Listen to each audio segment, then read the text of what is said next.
What's going on, UFC fans? We got a couple of videos coming out today. We have the reactions to Chris Curtis versus Brendan Allen 2, the reaction to every single fight on the card, starting with early prelims, going all the way up to the main event.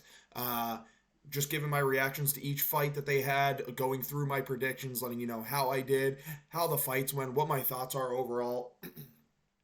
Couple of fights actually pretty good. I thought the main card was actually pretty good outside of one fight. Of course, it was the fucking co-main. But outside of that, I think the prelims were pretty shit. But the main card was good, so I'm actually a little bit more pleased than I expected to be with this card. There is some controversy about what happened in the main event, and I'm going to break that down and let you know what I think, which is always right. And then coming to you later today is a UFC matchmaker. I'm going through all the people that I think is the most important on this card and matching them up with their next opponents. Mind you, that'll probably be a shorter video. We're just going to walk through who I think they should have and where I think they should fight. But this video is about the reactions to this card. To start off the card, I did go 9-3. So I know I got Budka wrong. I told everyone to take Budka in a parlay because he's a fucking stupid little rat. But I went 9-3 on the card. It's bringing my record to 82-56, so I'm sitting right around 2% there. I'm sorry, 62%. Damn. So really good number still. I'm still working up. 9-3 is a good number, especially for a shit fight night card that we really have no idea what's going to happen. And it started hot with a plus 270 underdog. I picked Nora Cornell really because everyone was picking Melissa Dixon, and if Nora Cornell won, the payoff would have been fantastic, and it was. Now, I predicted her to win a boring pitter-patter decision. I thought that she would be better on the feet, which she absolutely was, but she ended up finishing the fight. Melissa Dixon did get some good clinch work in and got her takedown, held down for a little while, but once Nora Cornell worked her way back to the feet, she landed a good body knee and then had really good finishing potential. Just violently went after the finish. Started throwing kicks up top, started landing vicious punches. Eventually, it was a TKO. Melissa Mullins crumbled. Neither of these people probably deserve to be on the UFC, but Nora Cornell, good finish. Like, really, really good finish. I was very, very impressed. Overall, did not see that coming. Did think she would win just by outpointing, but it was good to see her actually get the win by a finish. It was, not too bad. Not too bad. Going next on the fight, Dylan Budka versus Cesar Almeida. Now, I made a parlay on my social page. Dylan Budka was the first page, and he has no fucking talent at all. Cut him from the UFC. He's an incredibly accoladed wrestler. All throughout his life, thought he'd be able to take down Cesar Almeida and hold him there. Didn't think that he'd have only one round of cardio and the fucking minimal damage input I've ever seen. I've never seen someone actually take somebody to the ground like this and not implement any damage outside the Dagestanis, of course, because all they like to do is sniff crotch. Fucking talking to you, Makayev and Umar, you fucking losers. But Dylan Budka literally shot takedown, held against the fence, had control for a full round. And then that's all he had. The second Cesar Almeida would separate, he would start throwing his punches, throwing knees, throwing kicks, landing damage, and Dylan Budka crumbled because he's a pussy-ass bitch. Like, seriously, I can't believe that I even thought that Dylan had a chance. I don't know why I would pick, the wrestler over the guy that's never wrestled a day in his life. It's not like he'd be able to hold him to the ground all the day or all the time or anything. Dylan Budka had nothing. He literally held against the cage, held on the ground, and did nothing with it, inflicted no damage, literally no damage, and had one round of cardio. So as far as I'm concerned, he deserved to lose. Good job by Cesar Almeida showing the ability to actually get back to his feet and actually having a little bit of cardio. Clearly, him being in the fight game longer than Dylan Budka was the more valuable pick. And, I apologize to everyone for that fucking dumb pick because Dylan Budka's a rat piece of shit. That's all he is to me. Rat piece of shit. Cut him. I don't want to see him ever in the UFC. If you're a wrestler and you can't stop a guy that can't defend wrestling, this is actually verbatim what Guru said. If you can't stop a guy that has no wrestling defense, leave the UFC. You're failing in life. Go fucking to some halfway house, you fucking dumb rat piece of shit. Next up on the card is Dan Argueta versus Gene Matsumoto. I kind of called this fight to a T. I said second round, Gene Matsumoto, submission by guillotine because Dan Argueta shoots a bad takedown. Dan Argueta got great control in the first round, landed some powerful shots, was putting an insane pressure on Matsumoto. Matsumoto did show the ability to get back to his feet, defend some of these takedowns well as they continue to get there. But Dan Argueta shot 19 takedowns, got 9 of them, and then Matsumoto got some takedowns of his own, had some control time, was landing the better shots when they were punching. Dan Argueta was missing a lot. 39 of 69, I don't even know is right. Maybe most of those came from the ground, it looks like. But Yeah, Dan Argueta started getting really tired. He shot a bad takedown at the end of round two. Gene Matsumoto jumped the guillotine and got the submission, put him out cold with a second left. Like with a second left, this dude was sleeping on him. So at the end of the day, like I nailed this perfectly. I did think Matsumoto was going to win the first round, which I think I gave to Argueta, but Matsumoto was winning the second round, jumped guillotine in the last second, and got the submission in round two, exactly how I called it. I couldn't have called this fight better. So to this point in the card, I am 2-1. Of course, I got the Budka fight wrong because that guy's a rat piece of shit. I'm going to keep saying that. But next up on the card is Victor Hugo versus Pedro Falco. Now, originally at the beginning of the week, this was Telly Lang. I didn't change my pick because I did think Victor Hugo was still the better fighter, and he proved to be. I mean, I actually really liked the pressure that Pedro Falco put on. He shot a lot of takedowns, but when he had to, he stayed on the feet and was throwing power punches to try and set up those takedowns. Victor Hugo just kind of outclassed him a little bit, though. He got the knockdown in round three, which decisively won the round. I know Argueta had a good amount of time against the cage, but overall Victor Hugo did more damage. He looked better. I did want to see Victor Hugo look a little bit better than he did, but understanding that he's game planning for a completely different opponent than he was originally in Alatelli Lang, I can understand where there was some struggles, but overall he landed really well. He landed about 50% of his total strikes, was mixing it up to the head, the body, the legs, was very, very impressed. I think his leg kicks are really good. I'm excited to see what happens for him next. Pedro Falco, I think we keep him in the UFC. I do think he's talented. I just think, he had no cardio because he took the fight on a couple days' notice. So kudos to Pedro Falco for stepping in there. Good job on Victor Hugo getting the win. Overall, decent fight, not too fun, but it was, better than the next fight that we're going to talk about, which was Norma Dumont versus Germaine de Randamie. Now, I told you guys this was going to be a terrible snooze fest. 29-28. Norma Dumont's going to win this by against the cage and getting takedowns. It is exactly what she did. She won 29-28 due to getting takedowns, holding against the cage, and having more control time. You see here, it's 10 minutes of control time. That was majority on the ground. In round five, Norma Dumont got smart, knew she had better wrestling, shot and got the takedown against Germaine de Randamie, and held her there for the rest of the round. Landed little pitter-patter shots for damage. But overall, really, really, it was a good win from Norma Dumont because Germaine de Randamie still showed that she has some power. She just hasn't trained wrestling in 3 years, so it's hard to stay up when you're not training that for 3 years. But Norma Dumont got her takedowns. We got to see the cake on full display. It was a fantastic display for us. Great win. Good win. It went exactly how we all thought, right? It was 29-28. She won 2-1, round 1 and 3, just by controlling. Germaine de Randamie definitely had the more powerful shots, the stronger punches, but at the end of the day, she couldn't defend the takedowns, and that's why she lost. Norma Dumont gets the win. I called that one absolutely perfectly, and thanks for the cake being on full display. Walter Walker versus Luca Bresci. So this is the second fight I got wrong. Walter Walker is actually an idiot.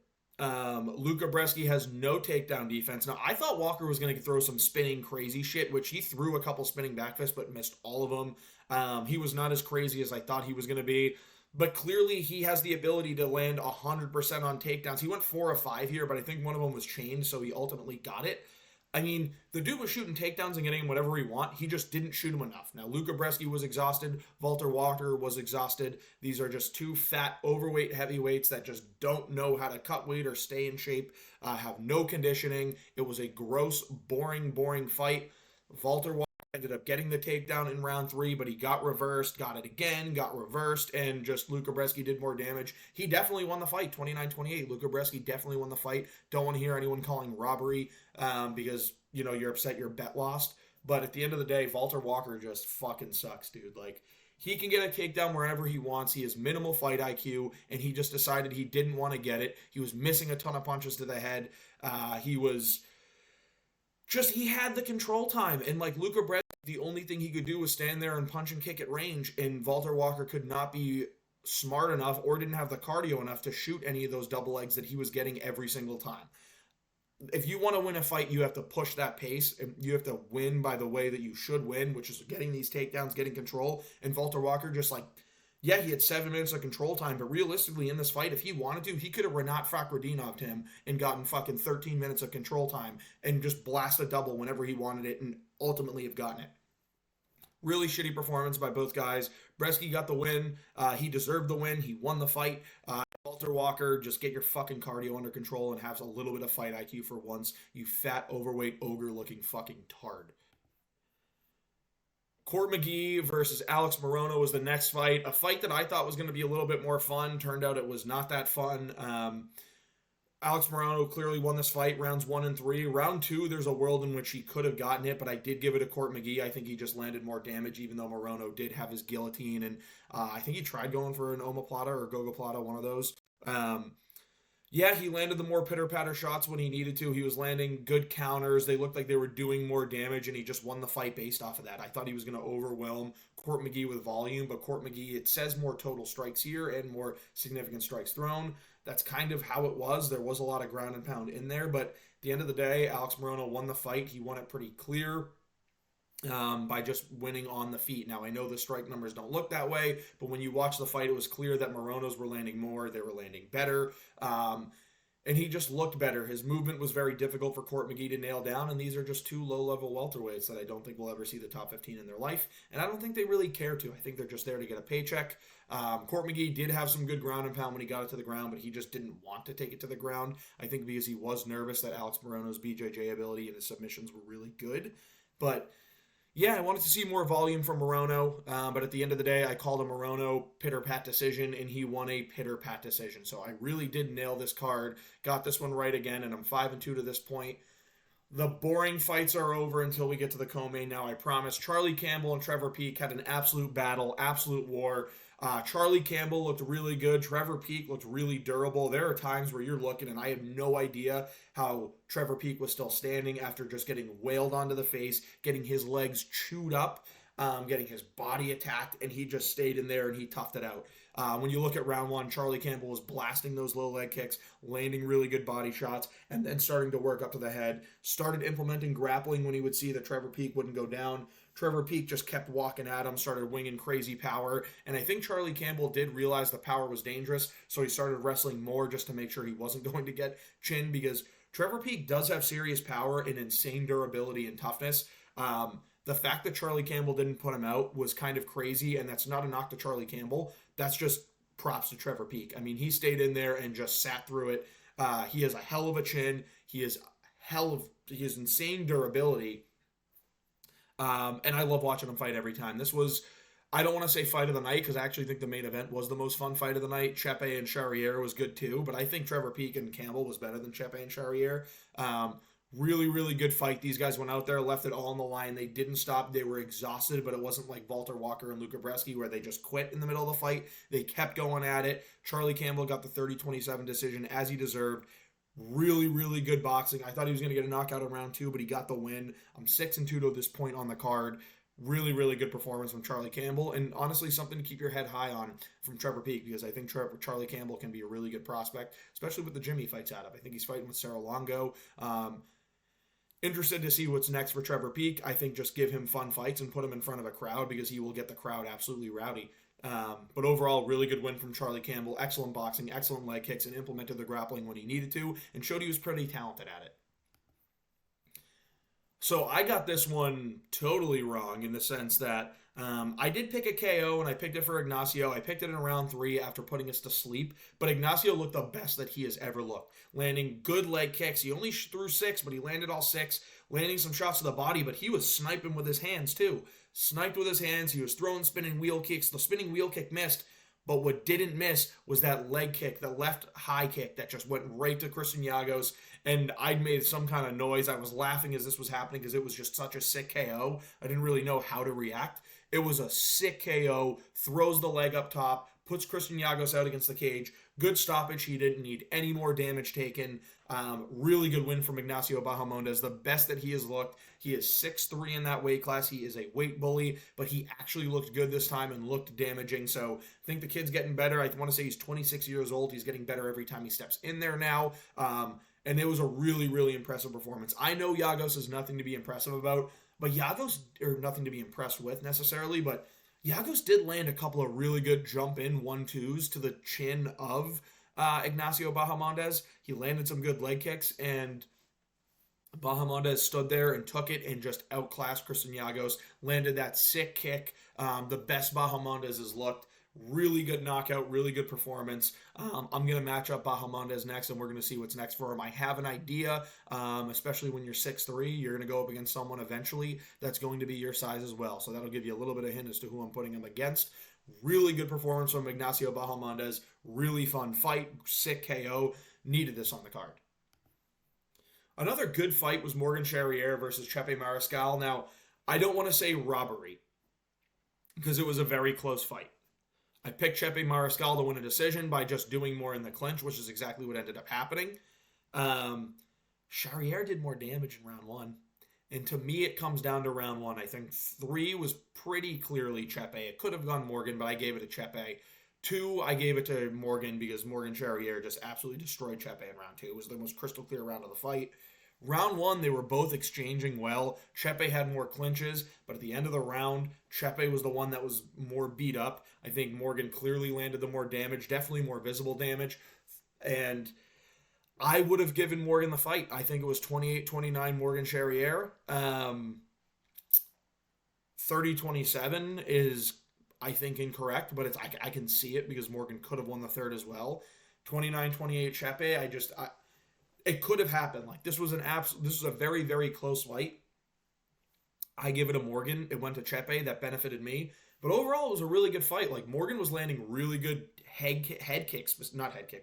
body kicks specifically, and his boxing was working really, really well. Chepe was doing a good job of biting down on the mouthpiece, forcing a clinch, landing good punches in the clinch, and just getting gritty, getting involved in the dirty boxing when he's getting really up close. Whereas when it's at range, Morgan Charrier was just walking away with it. But Chepe did a really good job in the clinch, did a really good job having some control time, landed some good punches up close, landed some good leg kicks, really good leg kicks. But Morgan Charrier was landing the more damage, in my opinion. I think he should have won the fight. But Chepe won the fight. It was a really close one. Both of these guys are getting matched up. I'm actually very impressed with Morgan Charrier. I thought he was terrible. He showed me that he just had a bad performance when he was fighting in France, and I think it was against Callum Loughran or something like that. I just think it was a bad performance because I think in this fight he actually looked pretty good. And Chepe, interested to see what's next for him because he keeps scraping by these wins barely. Like he beat Trevor Peat clearly, right? I think it was clear. People were just classically being upset because that's what they do.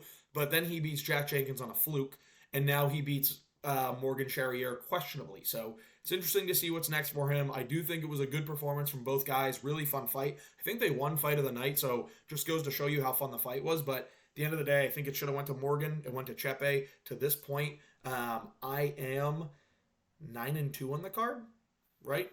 I'm 6-2, 7-2. I'm 8-2 on the card. I'm sorry. 8-2 on the card at this point. And the next one I lost is this one right here. It's Alex Hernandez versus Damon Jackson. I can't believe this was the co-main. Of all the fights that were on before them, this was on the main card that were on before them. This was the most boring. Alex Hernandez just literally looks like he's really, really talented. But when he's actually in the cage, he just does no damage. Like the way he moves, you're like, this guy's pretty good. And then he continues to go on to lose a decision. I think he lost 29-28. I give it to Damon Jackson. Yeah, just a really boring shit fight. Damon Jackson did a good job getting control, holding control, was landing some good straight punches. The leg kicks were really good early, and Alex Hernandez did wobble and hurt Damon Jackson at one point, but I don't think it was enough to win the fight. Both these guys are just not that good. I can't believe that they're just outside the rankings at featherweight, but they're going to get pieced up at some point, guys, so we'll be happy to see that. I don't know what's next for either of them.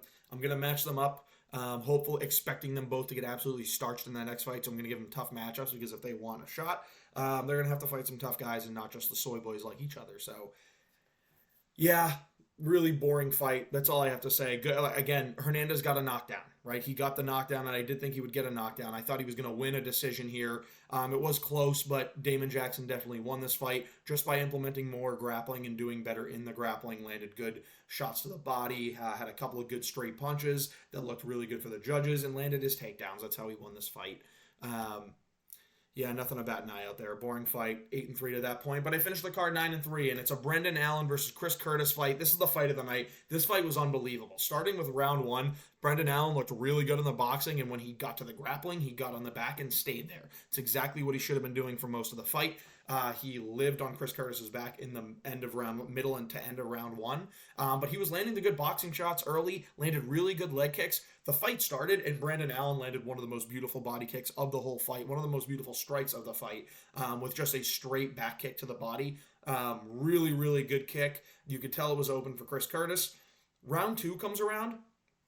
Chris Curtis starts dialing his boxing in, like really, really well. Starts landing those body shots, starts landing the hooks. And now these are the punches that Brendan Allen got knocked out from last fight, and he stayed in there and he was durable. So round two was close. Like, I don't want to act like it's far and away Chris Curtis. It is Chris Curtis's round, but it's a close round. So when you're looking at the 49-46 scorecard, I'm assuming that they gave 2 to Allen and maybe 3 to Curtis. I don't really know how they scored it, honestly, but my decision, first of all, is 48-47 Allen. People calling it a robbery. You're going to understand at the end of this fight when I break it down. But let's stop calling razor-close fights robberies, because it's just diminishing the Kai Kara-Francis and the Amir Albazis that actually get fucking robbed. Albazi robbed Kai Kara-France, and it's robbing these guys. It's robbing the Leech when he fights like D-Rod. That's a robbery. Like, this fight was not a robbery. It was a razor-thin close fight that Allen correctly won. But in round one, Allen won the fight. Round two, Curtis won the round. I said fight. So Allen won, Curtis 2. Round 3.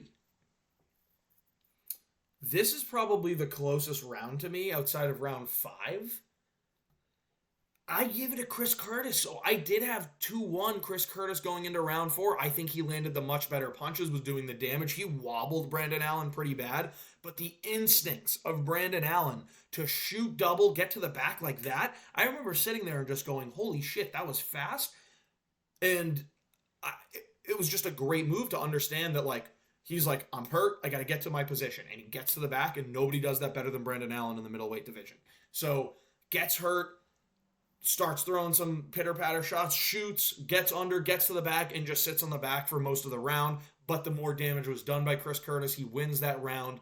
He hurt Brendan Allen pretty damn bad as well in order to make him shoot to that. So I did give Chris Curtis round 3. I think the judge gave Brandon Allen round 3. That's why I went 49-46, just because he ended up backpacking for the last minute. But 2-1 Curtis to me at this point. Round 4 is Brandon Allen. Gets the takedown, gets the most control in that round, lands the better punches. Now, Chris Curtis, again, landed some really good punches in this round. But Brandon Allen started working his kicks back in, landed good punches, got some leg kicks off, got a couple body kicks off, started landing good punches to the head. And Chris Curtis was more just playing the counter game, landed some good shots, but not enough to win the round. So it's 2-2 going into 5. And that's the right way to have this. You have a 2-2 going into round 5, and that's how you like to see some of these main events get broken down. Like, you want to see it end in the last round. Like, the last round decides that it's a close fight. This was an absolutely sick fight, and in round 5, they are neck and neck. They're going back and forth. Curtis is landing great shots that are wobbling Brendan Allen. Brendan Allen's landing really good punches, and one thing I haven't mentioned yet, Brendan Allen throughout this fight was landing great step-in elbows, like really good elbows, and he landed a couple good ones in this round that actually like wobbled Curtis here a little bit, and it ends a little unfortunately. Brendan Allen starts shooting takedowns, and like, these takedowns aren't looking good. He knows that he's going for them, and then Curtis is telling him to stand up. He goes to his back, looks dead, and then the ref tells him to stand up, and he starts getting life back, and he starts asking Curtis to come to him on the ground, and it was a bad visual for a little bit. But speaking of bad visual, at the end of round 5, they're getting out of a grappling exchange, and Chris Curtis gets up, and it looks like he tore his hamstring. I thought it was a cramp, just the way he couldn't move his leg. But it ended up being, looks like a pulled hamstring. You can hear him say it looked like it popped. And for the last 10 to 15 seconds of that round, it was Chris Curtis trying to survive an injury as Brandon Allen was wailing on him. So at the end of the day, this injury happened during the fight. It happened in the fight due to the grappling exchange. It was unfortunate, but it did happen, and that's the most damage done in the fight. That means that Brendan Allen wins the 5th and final round. That means Brendan Allen wins the fight. So he wins 48-47, pretty clear to me. And the round was super close.